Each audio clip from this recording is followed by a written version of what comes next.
Selamat pagi semuanya. Bagaimana kabarnya hari ini? Sehat semua kan? Baiklah. Semangat untuk melakukan pelajaran kita hari ini. Ya udah. Sebelum kita mulai pelajaran kita hari ini, marilah kita berdoa menurut agama dan kepercayaan kita masing-masing. Doa dimulai. Doa selesai. Silakan kepada ketua kelas, siapkan kelasnya. Terima kasih. Pada hari ini kita akan membahas tentang keselamatan kerja dan keamanan di laboratorium. Pada bab 1 kita membahas tentang hakikat ilmu kimia, metode ilmiah, dan keselamatan kerja dan keamanan di laboratorium. Nah, apa keterkaitan antara metode ilmiah dengan keselamatan kerja di laboratorium? Mungkin Ibu akan membantu kalian untuk mencoba memahami apa itu laboratorium. Nah, laboratorium sendiri itu adalah ruang atau bangunan yang dilengkapi dengan peralatan untuk melakukan percobaan ilmiah, penelitian, praktek pembelajaran, dan juga untuk sebagai tempat untuk membuat obat-obatan. Ibu, murid Ibu sekalian, apakah laboratorium itu adalah tempat yang berbahaya atau tidak?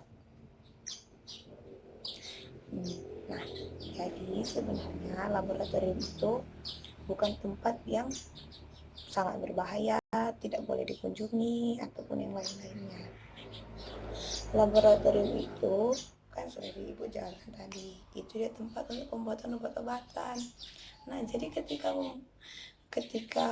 kita masuk ke dalam laboratorium, supaya kita selamat, supaya kita tidak mengalami kecelakaan kerja, itu kita harus mematuhi syarat dan prosedur yang ada di dalam laboratorium. Ibu memiliki gambar kepada murid-murid Ibu, silakan untuk menebak gambar ini. Di sini Ibu ada gambar ini 3. Nah, menurut murid-murid Ibu sekalian, ini kenapa? Ini gambar apa? Nah, baiklah, jawabannya sudah benar semua. Nah, jadi Ibu jelaskan dulu ya. Ini adalah gambar kacamata yang ada di laboratorium. Ini adalah peraturan bahwa di dalam laboratorium kita tidak boleh memakai kontak lens, dan di gambar terakhir bahwa kita di dalam laboratorium harus menggunakan jas laboratorium. Pada gambar yang telah Ibu tunjukkan tadi, terdapat kacamata.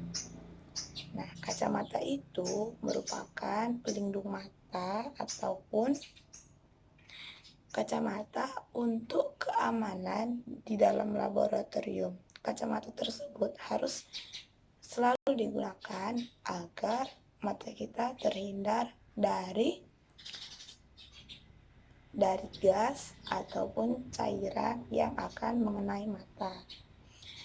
Seperti yang kita tahu bahwa ada sifat dari zat kimia itu yang mudah menguap.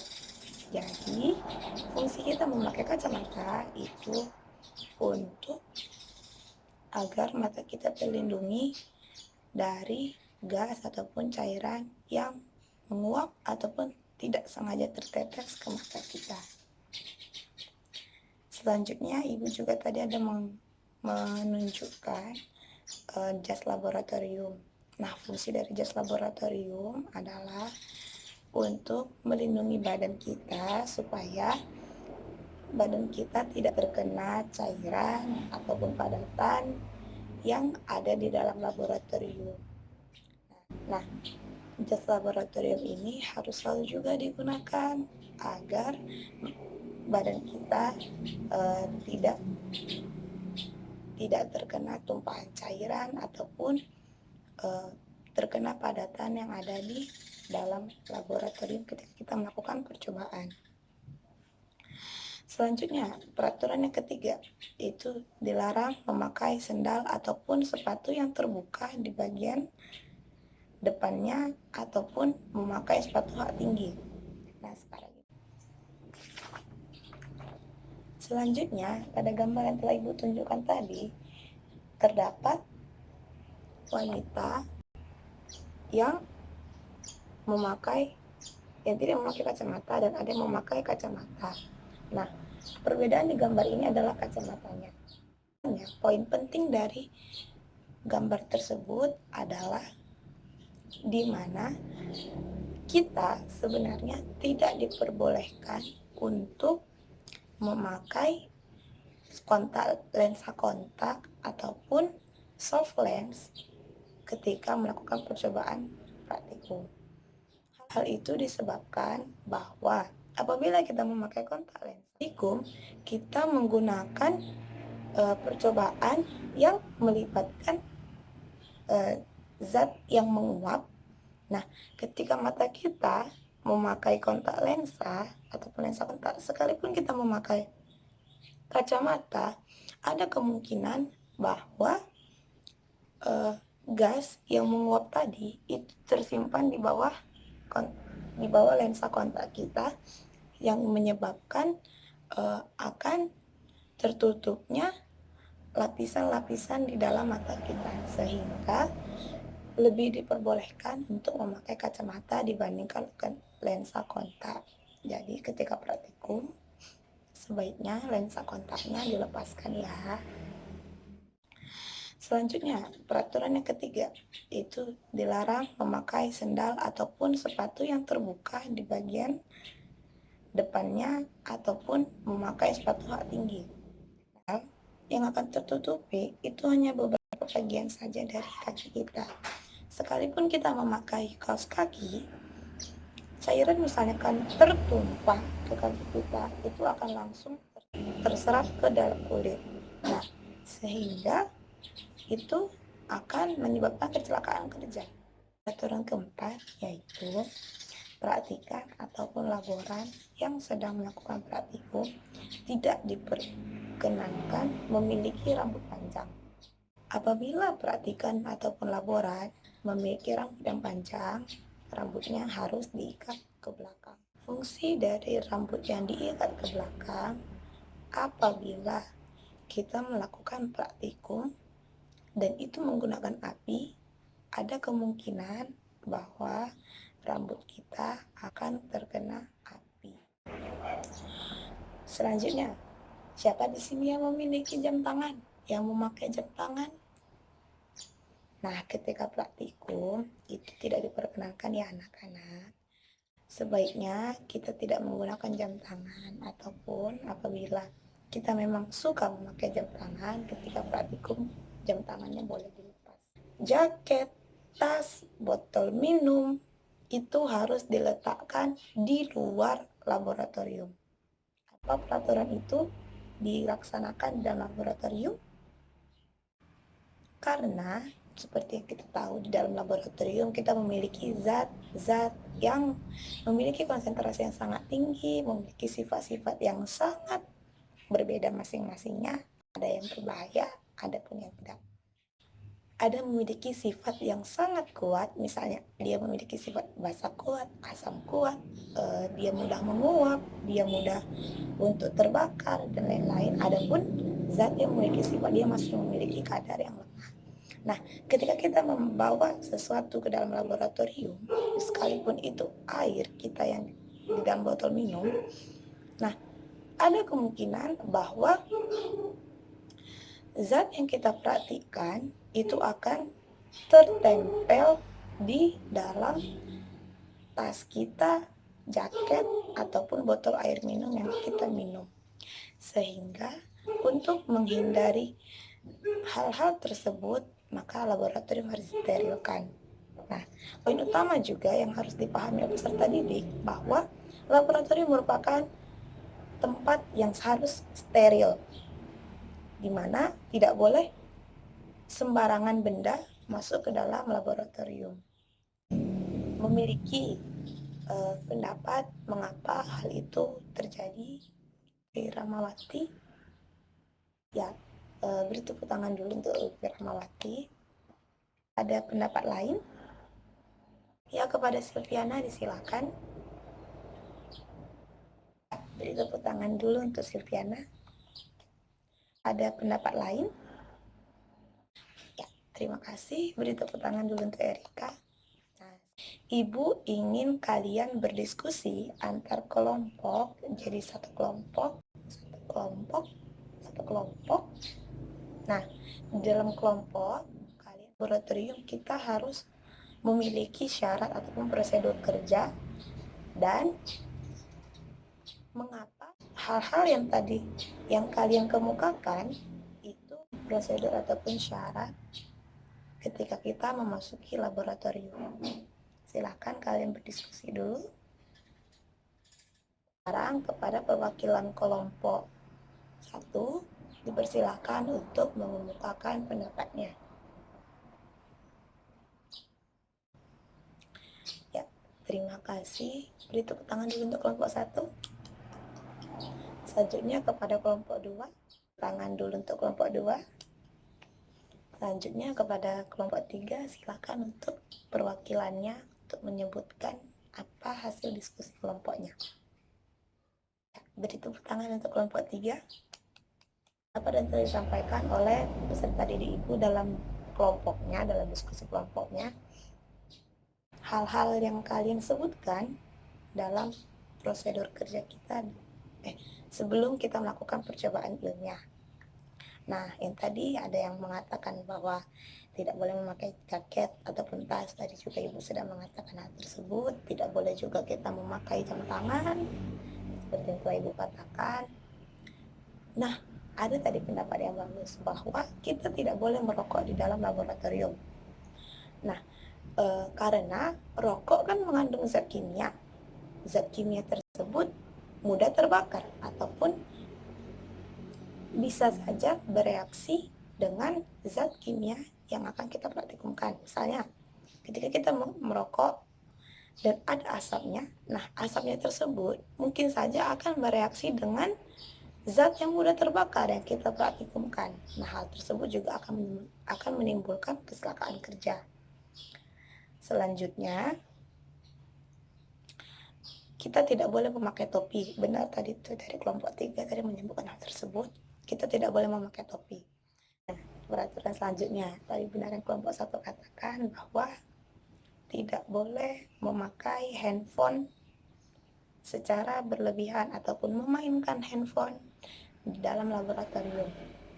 Ketika kita praktikum, kita harus fokus terhadap praktikum kita dan tidak boleh melihat ataupun memikirkan hal-hal yang lain di luar dari praktikum kita.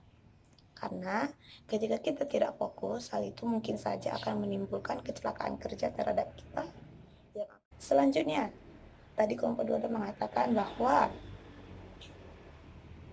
tidak boleh membuang sampah di dalam laboratorium. Itu benar.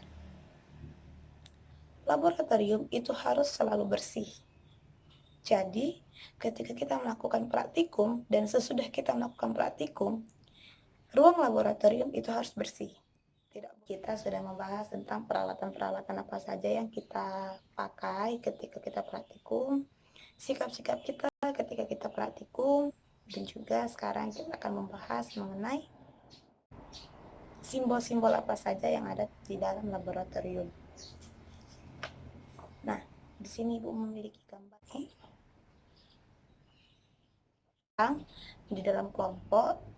Kalian dapat mendiskusikan apa saja simbol-simbol yang terdapat di dalam laboratorium. Nah, kalian kumpulkan simbol-simbol apa saja yang terdapat di dalam laboratorium. Nanti akan disebutkan juga sama seperti tadi, seperti itu. Silakan diskusi. Aku akan mempresentasikan apa hasil diskusi kelompok mereka mengenai simbol-simbol di dalam laboratorium. Ibu ingin bertanya, kelompok 1, ini gambar apa, Nak? Benar, ini adalah gambar eksplosif. Ini kalau pada kelompok 2, kelompok 3, benar, ini bersifat zat tersebut bersifat toksik ataupun racun. Ini, nah, kepada kelompok 1 silakan untuk menyebutkan hasil diskusinya, Nak. Kelompok 1. Untuk kelompok 2 apakah ada penambahan, Nak? Alasan dari kelompok 1 tadi. Ya, terima kasih kepada kelompok 2. Beri tepuk tangan dulu untuk kelompok 2. Nah, selanjutnya kepada kelompok 3, silakan untuk menyebutkan hasil diskusinya. Kita beri tepuk tangan dulu untuk kelompok 3. Nah, dari penjelasan yang telah kalian kemukakan, itu kan, Ibu akan merangkumnya. Jadi, zat-zat kimia itu dia ada yang bersifat eksplosif ataupun mudah meledak. Terus, bersifat oxidizing ataupun dia mudah teroksidasi, extremely flammable ataupun dia mudah terbakar, bersifat korosif untuk lingkungan, sangat beracun, menyebabkan iritasi, harmful. Sekarang di dalam kelompoknya silakan menyebutkan apa maksud dari simbol-simbol tersebut. Diskusikan dulu lagi kembali. Nah, kepada kelompok 1 silakan untuk menyebutkan hasil diskusinya. Nah, ya, terima kasih. Beri tepuk tangan dulu untuk kelompok 1. Sekarang Ibu ingin bertanya kepada murid-murid sekalian. Metanol itu bersifat apa? Tenang. Jika ingin menjawab, itu silakan angkat tangannya. Tuh. Jadi kita itu harus rapi. Ya, silakan kepada kelompok 1. Apakah ada yang berbeda dari kelompok 1? Nah, ya, penjelasan dari kelompok 1 itu benar bahwa metanol itu bersifat toksik ataupun beracun. Nah, selanjutnya Ibu ingin bertanya mengenai aseton. Pada kelompok 2, aseton itu bersifat mudah terbakar. Dan ini mungkin sedikit berbahaya. Kalian mungkin jarang untuk mendengarnya. Sekarang Ibu mau tanya, ada yang kena TNT atau trinitro-toluen? Apa sifatnya? Coba lihat di literatur kalian, apa sifat dari TNT? Nah, TNT itu atau trinitro-toluen itu bersifat mudah meledak. Bertanya, ada yang kena hidrogen peroksida? Benar, hidrogen peroksida itu bersifat mudah teroksidasi. Diskusikan dalam kelompok kalian simbol zat-zat beserta simbol-simbol yang ada di dalam laboratorium. Jadi zat ini bersifat apa, simbolnya bagaimana, itu ya. Silakan diskusikan dalam kelompoknya. Silakan untuk menyebutkan sifat-sifat zat berdasarkan simbol yang tertera di tabung kelompok 1. Jadi zat yang disebutkan oleh kelompok 1 tadi itu di benzoil peroksida, itu dia bersifat eksplosif. Jadi selain TNT ada di benzoil peroksida, itu dia bersifat eksplosif. Selanjutnya itu yang bersifat oxidizing ataupun mudah teroksidasi. Kepada kelompok 2, apa zat yang telah kalian dapat? Kelompok 2 mengatakan bahwa amonium nitrat itu merupakan zat yang mudah teroksidasi. Adakah pendapat dari kelompok lain? Ya, pada kelompok 3. Nah, benar ya. Jadi amonium nitrat dan kalium permanganat itu termasuk zat yang mudah teroksidasi, mudah terbakar.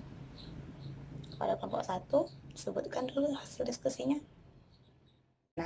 Nah, kelompok 1 mengatakan alkohol zat yang mudah terbakar, dan juga kelompok 3 mengatakan bahwa dua zat ini, alkohol dan aseton, itu memang bersifat mudah terbakar. Zat yang bersifat korosif ini banyak nih. Korosif ini mungkin zatnya yang sifatnya asam kuat ya, seperti yang dikemukakan oleh kelompok 1. Contoh darinya itu adalah H2SO4, HCl.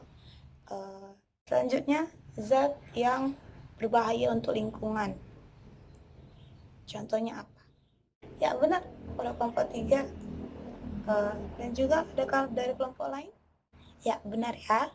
Kelompok 3 dan kelompok 2 bahwa CFC atau klorofluorokarbon dan juga petroleum benzen itu dia bersifat berbahaya untuk lingkungan. Selanjutnya, zat yang bersifat berbahaya atau harmful, dia ditandai dengan simbol X ya. Contoh zatnya apa? Kalian tahu? Ya, piridin sama? Benar. Piridin dan etilen glikol itu dia memang bersifat harmful atau berbahaya. Selanjutnya, zat yang bersifat mengiritasi. Ada yang misalnya contohnya? Benar. Piridin dan etilen glikol itu dia memang bersifat harmful atau berbahaya. Selanjutnya, zat yang bersifat mengiritasi. Ada yang misalnya contohnya? Ya, kelompok 1. Benar. Kelompok 2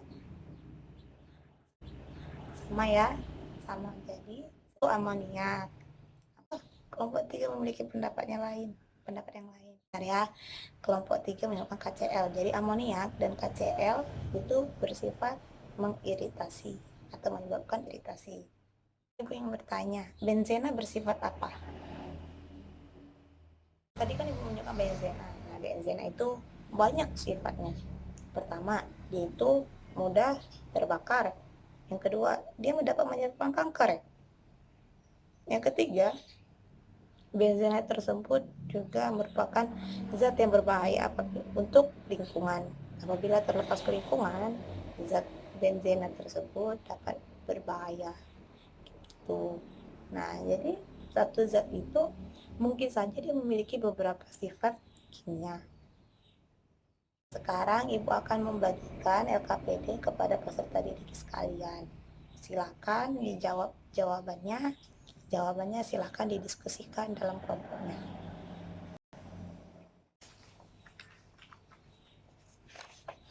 Ini kelompok 1, ini kelompok 2, dan ini kelompok 3. Aku kasih 15 menit untuk berdiskusi mengenai jawaban yang ada dalam LKPD-nya. Udah ya? Nah, kita bahas soal latihan.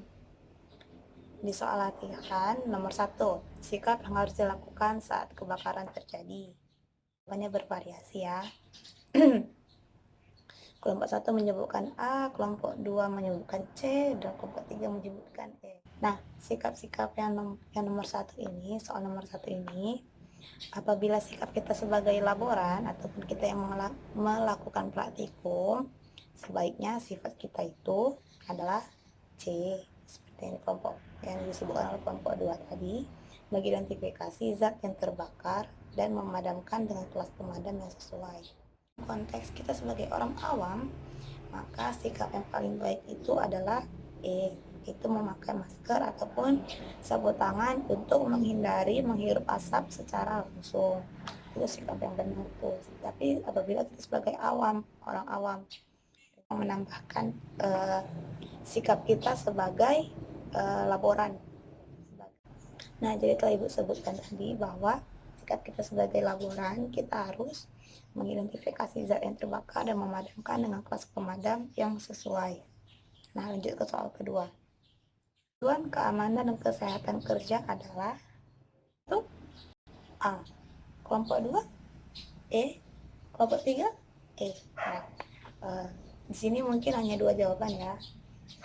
Luruskan, yaitu jawabannya itu E, yaitu meningkatkan keselamatan kerja dan menghindari kecelakaan kerja untuk diri sendiri.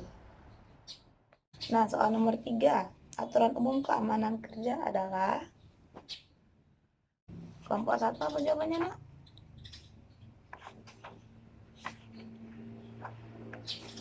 B. Kelompok 2, kelompok 3? B coba. Benar ya, jawabannya itu B, yaitu mengenali semua jenis peralatan keselamatan kerja dan letaknya untuk memudahkan pertolongan saat terjadi kecelakaan kerja. Itu aturan yang sangat umum dalam keamanan kerja.